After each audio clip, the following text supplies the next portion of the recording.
Hello मेरे प्यारे दोस्तों और अजीजों, मेरे पास कमेंट्स आया था राजू राजपूत फरीदाबाद और पूरन प्रकाश शर्मा रुदायन और उसके अलावा देवेंद्र कुमार लाड़पुर, आदिल खान हथरा। तो मुझसे पूछा था कि जो भारतीय टीम ने जो जीत हासिल की है आईसीसी टी20 वर्ल्ड कप 2024 में, इसमें क्या वजह रही, इसकी क्या वजह थी, क्या रीज़न था, कैसे भारत की टीम जीती और इतनी टीमों को हराने के बाद। तो आईसीसी टी20 जो वर्ल्ड कप में भारत ने जो खेल दिखाया वो काबिल तारीफ था। उसमें ऐसा होता है कोई भी टीम अगर जीतती है तो उसमें सिर्फ पूरी टीम का ही रोल होता है। ये नहीं कि आप कहो कि एक खिलाड़ी ने जिता दिया, दो ने जिता दिया, चार ने जिता दिया, पांच ने जिता दिया, छह ने जिता, पूरे सबका कुछ ना कुछ रोल होता है। किसी की फील्डिंग अच्छी होती है तो कोई बॉलिंग अच्छी कर जाता है, तो कोई बल्लेबाजी अच्छी कर लेता है, तो सबका अपना अपना अलग रोल होता है। तो वही भारतीय टीम के अंदर देखने को मिलेगा। लेकिन जिस तरह से भारतीय टीम ने ये कप जीता है आईसीसी 2024 का, वो काबिल तारीफ, बहुत ही ज़बरदस्त। और भारतीय टीम ने बॉलिंग और बैटिंग और फील्डिंग हर चीज़ में उन्होंने काबिल तारीफ काम किया है और बहुत ही बढ़िया उन्होंने हर शोबे में, यानी कि हर तरह से हर हर तरह से हर चीज़ में और हर उन्होंने पहलू पे ऐसा उन्होंने काम किया कि उन्होंने बहुत ही बढ़िया उन्होंने खेल दिखाया, जिसकी वजह से वो टी20 2024 का वर्ल्ड कप जीते और वो काबिल तारीफ। और सबसे बड़ी बात मैं एक भी कहूँगा कि कप्तान रोहित शर्मा की भी तारीफ की जाएगी, वो भी काबिल तारीफ है। बहुत ही अच्छी उन्होंने कप्तानी की, इस तरह से उन्होंने कप्तानी की, सारी टीम को लेके चले, एक बिल्कुल उन्होंने पूरी झाड़ू बांध दी थी और पूरी टीम को इकट्ठा करके इस तरह से उन्होंने टीम को चलाया, सजाया, संवारा, वो भी काबिल तारीफ। बहुत ही ज़बरदस्त कप्तानी उन्होंने की और उसके साथ सारे खिलाड़ियों को उन्होंने चलाया और वो उन्होंने आईसीसी 2024 का वर्ल्ड कप जीता। और दो मैच ऐसे थे कि वहां से भारत बिल्कुल हार की कगार पे था। नंबर एक पाकिस्तान के खिलाफ जो 120 रन बनाना थे, वो बिल्कुल हार की तरफ, हार के करीब पहुंच गया था।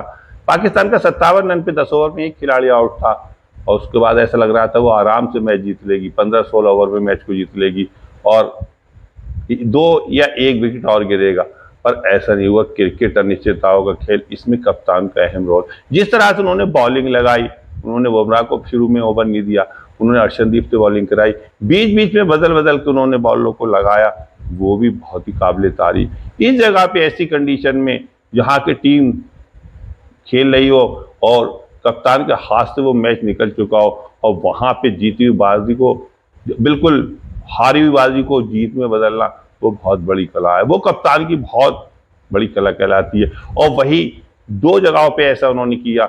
नंबर एक, सबसे पहली बात तो पाकिस्तान के खिलाफ जो 120 रन 120 रन जो बनाना थे वो मैच जीता, वो भी बहुत ही बड़ी बात है। वो भी उन्होंने जिस तरह से बॉलिंग लगाई और जहां जहां उन्होंने अपनी बॉलिंग को सही तरह से सेट किया और वहां पे उन्होंने कभी भी हिम्मत नहीं हारी और लगातार मैच में मेहनत करते चले गए, वो मैच जीता, वो भी बहुत बड़ी बात। वो मैच पूरा उनके हाथ से निकल गया और दूसरी जो उन्होंने फाइनल में जीत हासिल की, वो भी बहुत ही बड़ी बात। वो भी ऐसा स्टेज एक टाइम ऐसा आ गया था कि भारत ने भले 176 रन बना लिए थे और 34 रन पे भारत के 3 खिलाड़ी आउट हो गए थे, लेकिन विराट कोहली ने एक ऐसी पारी खेली 76 रन की, बहुत ही बढ़िया पारी। क्योंकि विराट कोहली तो ऐसा बल्लेबाज है कि हारी बाजी को जीत में बदलने वाला और हार को जिता देने वाला बहुत ही ज़बरदस्त बल्लेबाज।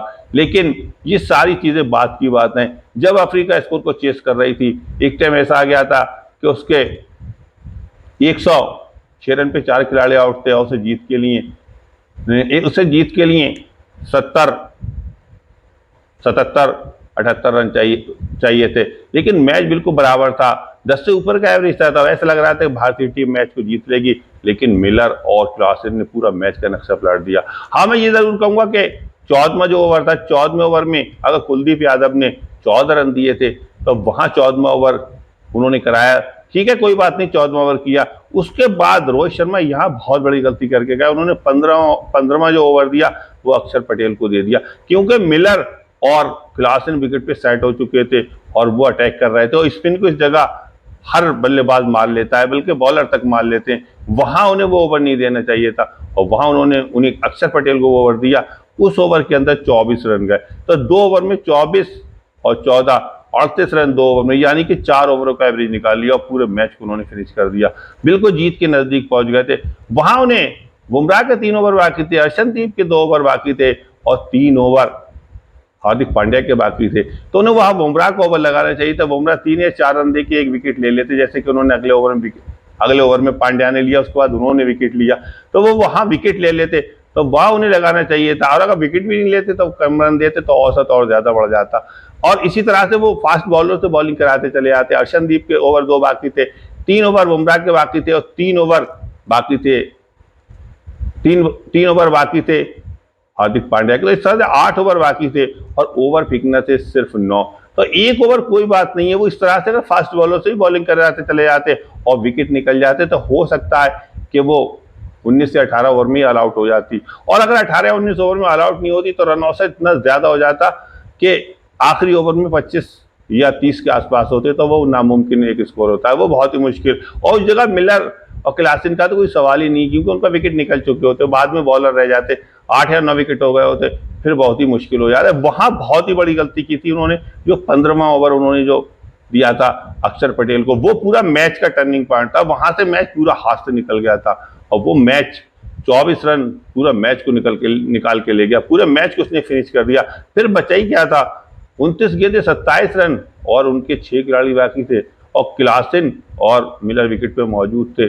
लेकिन ऐसी जगह पे, ऐसी कंडीशन में रोहित शर्मा ने हिम्मत नहीं आ रही और हौसला नहीं आ रहा और लगातार अपने आप को वो संवार रहे, सजा रहे, और उन्होंने बिल्कुल भी वो घबराए नहीं और अपने माइंड को उन्होंने क्रिकेटिंग रखा और बिल्कुल अपने हौसले को सही रखा और उन्होंने हार्दिक पांड्या को गेंद दी और हार्दिक पांड्या ने क्लासन का विकेट निकाला। उसके अगले ओवर में ही जसप्रीत बुमराह ने क्लीन बोल्ड किया माइकल जैक्सन के, उसके बाद एक विकेट और निकल गया। लेकिन जो मिलर ने शॉट खेला था बाउंड्री पे, वो बहुत ही जबरदस्त शॉट खेला था, बिल्कुल बाउंड्री के नजदीक। वहां पे सूर्य कुमार यादव थे, सूर्य कुमार यादव ने बहुत ही बढ़िया कैच लिया।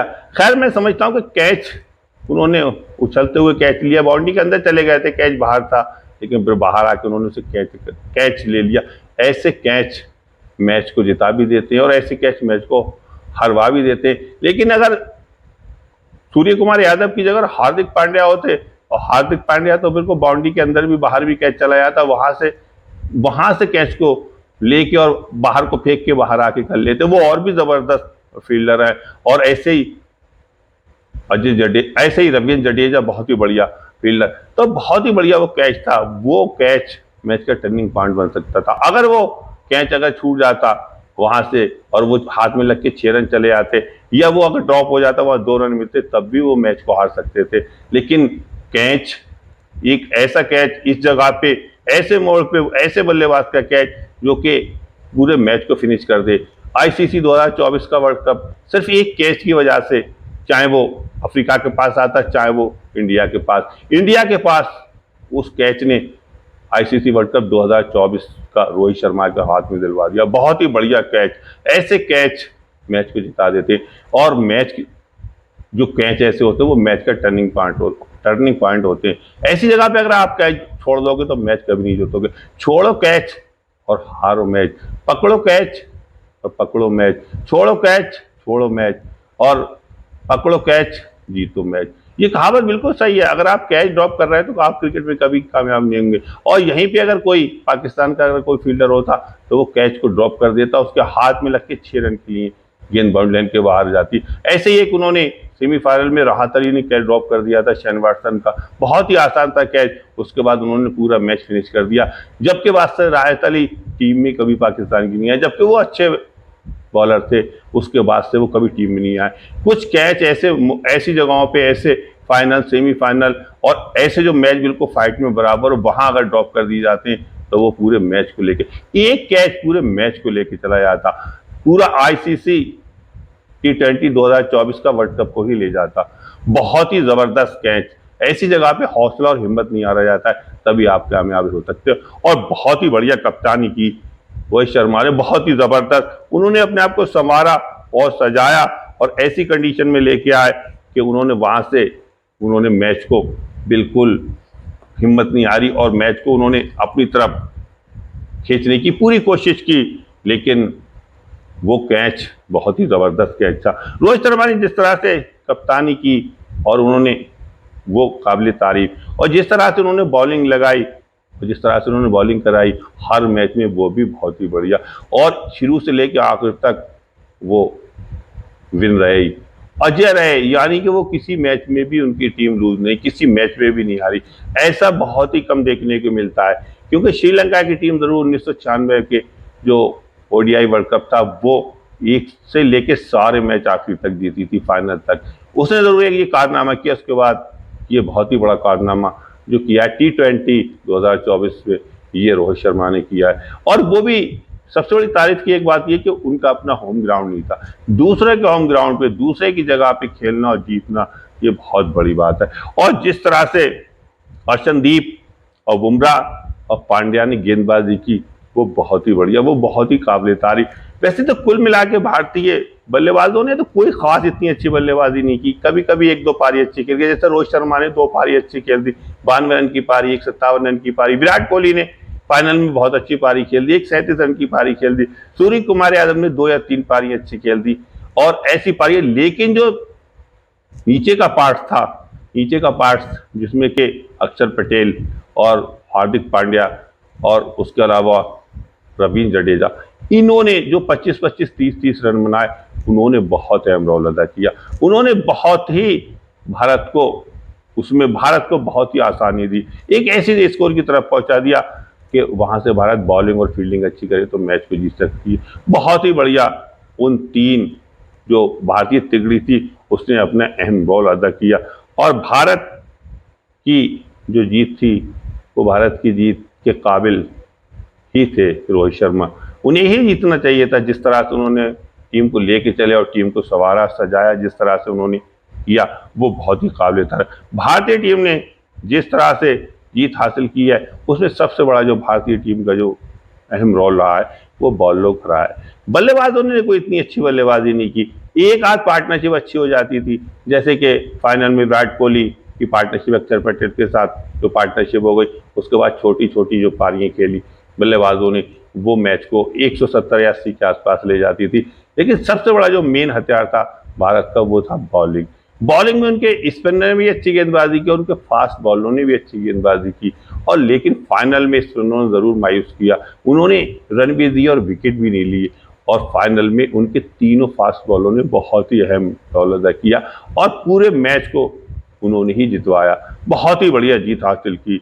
और सबसे बड़ी एक बात ये थी कि बुमराह, अर्शनदीप और पांड्या तीनों ने रन भी नहीं दिए और उन्होंने विकेट भी लिया और मैच को अपनी झोली में डाल लिया। जो मैच उनके हाथ से निकल चुका था, बिल्कुल लोग समझ रहे थे कि मैच हार गई, उस मैच को उन्होंने बहुत ही अहम रोल अदा किया और बहुत ही बढ़िया उन्होंने जीत हासिल की।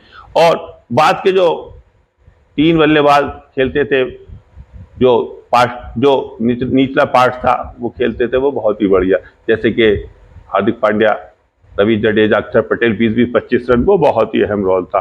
और भारतीय टीम ने जिस तरह से जीत हासिल की वो काबिल तारीफ, और जिस तरह से रोहित शर्मा ने कप्तानी की वो भी बहुत बढ़िया। भारतीय टीम का जो मेन हथियार था जीत का, मेन वजह थी वो उनकी बॉलिंग।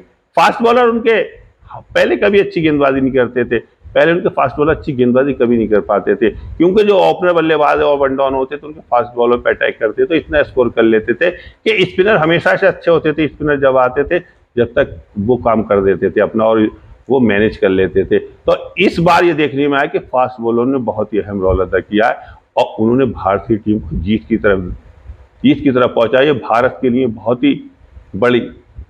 बहुत बड़ा, आगे के लिए बहुत ही अहम ये उन्होंने काम किया। और ये भारत के लिए बहुत बड़ी खुशखबरी के जो भारतीय फास्ट बॉलर हैं वो बाहर के विकेटों पे अच्छी तरह से गेंदबाजी कर रहा है। और जिस तरह से रोहित शर्मा ने कप्तानी की है वो बहुत ही बढ़िया, एक अच्छे कप्तान, एक सीधे साधे संजीदा कप्तान और एक बहुत ही अच्छे सारे खिलाड़ियों को लेके चलते हैं, सारे खिलाड़ियों को संवार के सजा के अपनी टीम को चलते हैं। किसी भी खिलाड़ी से उनका कोई भी परेशानी, कोई भी दिक्कत नहीं, और सारे खिलाड़ियों को साथ लेके चलते हैं। और जिस तरह से उन्होंने कप्तानी की वो काबिल तारीफ। तो रोहित शर्मा एक अच्छे कप्तान होने के साथ साथ एक अच्छे इंसान भी हैं, और मैं उनको एक अच्छे कप्तान होने के साथ साथ एक अच्छे इंसान होने की वजह से उन्हें आदाब करता हूँ। और जिस तरह से उन्होंने टीम को सजाया संवारा, और एक बहुत ही अच्छे कप्तान की यही निशानी होती है, एक अच्छे कप्तान होने की वजह से और एक अच्छे इंसान होने की वजह से मैं उन्हें आदाब करता हूँ। और मैं अपनी वीडियो को यहीं पूरा करता हूँ। जिन लोगों ने मेरी वीडियो को देखकर लाइक किया, कमेंट्स किया, मैं सबका तहे दिल से शुक्रिया अदा करता हूँ और सबको खुश आमदीद कहता हूँ। आदाब।